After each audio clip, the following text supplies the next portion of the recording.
There's a lot wrong with modern day trucking, but when I look at the problems, the major problems, none of these problems are caused by drivers. The problems are all created from either government overregulation or government inaction. These are the 5 biggest problems as I see it. Number 1, no overtime pay for drivers. In 1938, the Fair Labor Standards Act was brought into law, and that act stipulated that all the workers would be paid overtime after 40 hours, except truck drivers. Well, today's economy is far different. The workforce is far different. It's time to bring this act up to date. It's been 85 years. Things have changed drastically. There is now no need, no excuse not to be able to pay overtime to truck drivers.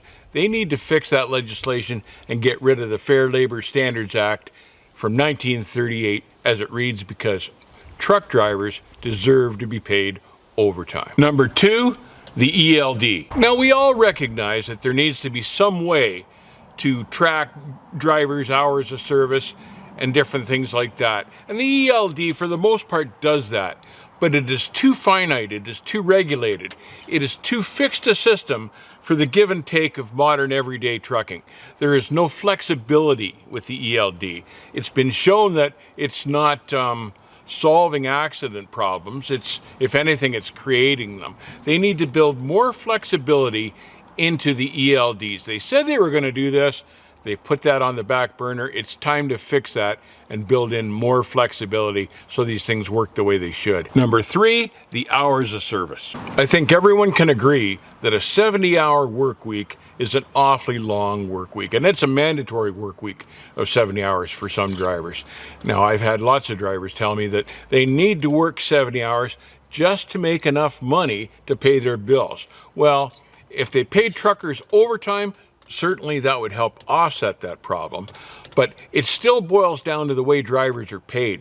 Paid by the mile is an outdated system.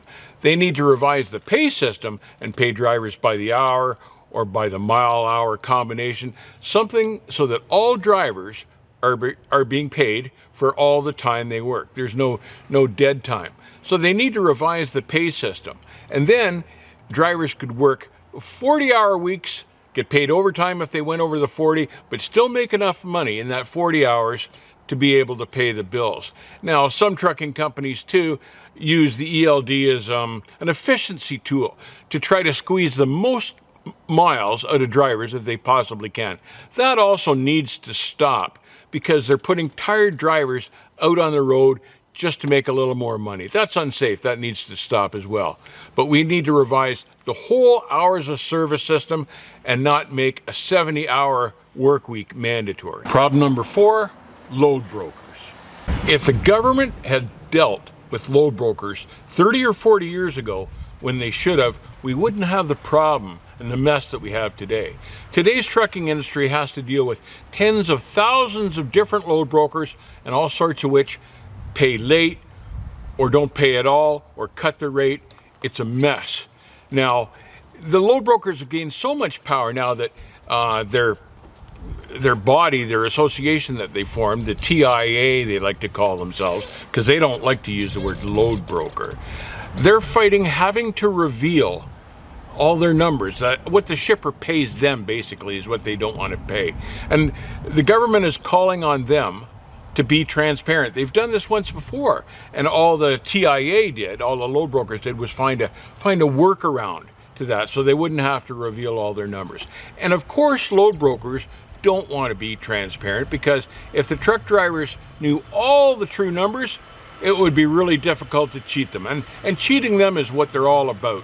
So if the government really wants to give a boost to the trucking industry and really wants to get rid of a problem in the supply chain, the best thing they could do is bring in legislation to ban load brokers altogether. It would solve a lot of problems. Number 5, and the biggest one, deregulation. In 1980, Jimmy Carter introduced the Motor Carrier Act, and the idea behind it was to deregulate the trucking industry, and it would save consumers money on goods that truckers hauled, and it did that very well. The problem was that it turned the trucking industry into a quagmire, into a race for the bottom, as everyone chopped the rates to try to get all the freight the mega carriers came in and beat everybody on the rates. And now we're in the situation today with deregulation that there simply are too many trucks for the amount of freight that's out there. The mega carriers and other competition have driven the rates into the ground, and the end result is just cheap freight. Everyone's hauling cheap freight and no one's really making any money at the deal anymore. What they need to do is introduce some sort of a partial re-regulation to solve this problem so the trucking industry isn't driving itself into the ground, because that's literally what it's doing now. As truck drivers, we haven't created any of these problems, but we have to deal with them every day. If government really wants to solve what's going on in the trucking industry, they need to make it a top priority. Put it on the front burner and start paying more attention to it, rather than having it on the back burner where it's been all along and continues to stay. We found out through the pandemic just how important truck drivers really are. The government needs to pay attention to this, because the whole economy is in real trouble if the truck drivers aren't working. Let me tell you my story about deregulation. When the industry deregulated in 1980, one of my dreams had always been to have my own authority. So when I went into the Ministry of Transport, I didn't know what to expect. An inspector sat down with me, helped me through the paperwork.